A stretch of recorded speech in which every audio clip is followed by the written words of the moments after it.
প্রথমে কয়েকটা বই এবং পত্রিকা নিয়ে আরম্ভ করেছিলাম। তো এখন প্রায় আমার 15,000-এর উপর বই। এই লাইব্রেরিটা করেছি, এটা হচ্ছে ওপেন লাইব্রেরি, এর জন্য কোনো পয়সা লাগবে না। মাঠে যারা আসবেন তারা এখানে বই পড়বেন, পত্রিকা পড়বেন।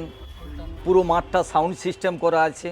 ওনারা, আমি সকাল বিকেল হয়তো রবীন্দ্রনাথ চালালাম, ঠাকুরের গান চালাই, ওনারা মোটামুটি সময় কাটিয়ে এখানে যান।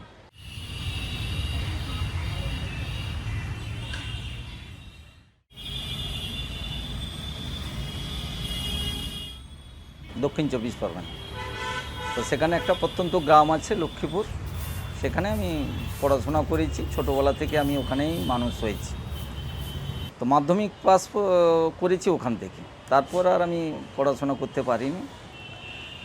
88-এ আমি, বাবার ইচ্ছে হলো তখন কম্পিউটার এসছে, কম্পিউটার শেখার জন্য। তখন স্থায়ীভাবে কলকাতায় আমি বসবাস করি। আমি এই জয়পুরিয়া কলেজের কাছে একটা কোচিং সেন্টার ছিল, ওখানে আমি কাজ করতাম। তারপর 2010-এ আমি ওখান থেকে ছাড়ি, যে এত কম মাইনেতে আমার চলবে না। তখন এই মাঠে একজন কাউন্সিলর তখন ছিলেন, কাউন্সিলরকে বললাম, তখন এখানে আমাকে কাজ দিলেন। তো তখন মাইনে ছিল 2700 টাকা। তাই এখানে যখন এসে দেখলাম একটা ফাঁকা মাঠ, সেই বছর প্রথম এখানে সিকিউরিটি নেওয়া। তা তখন থেকে আমার চিন্তা হলো যে আমি কিছু একটা করি, এই মাঠটাকে সুন্দরভাবে যদি আমি সাজাতে পারি। সারাদিন সিকিউরিটির কাজ তো বসে থাকার কাজ, চুপচাপ। তো তখন আমি সেই শপথ নিলাম যে ছোটোবেলা থেকে একটা ইচ্ছে ছিল যে কিছু একটা সমাজের জন্য করি। তো সেই সুযোগটা আমার যেন এখানে এসে গেল।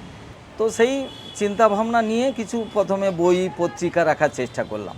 আমি যেহেতু লেখাপড়া বেশি করতে পারিনি, তো আমার ইচ্ছে আছে গরিব ছেলেমেয়েরা যাতে পড়াশোনা করুক, তাদের কিভাবে বই সংগ্রহ করতে হবে সেগুলো আমি চেষ্টা চালিয়ে যাচ্ছি। তো এই মনের ইচ্ছেটা আছে তো, যে একটা কিছু করি, বা এই গরিব ছেলেমেয়েরা যাতে আরও মানে আমার থেকে এগিয়ে যাক।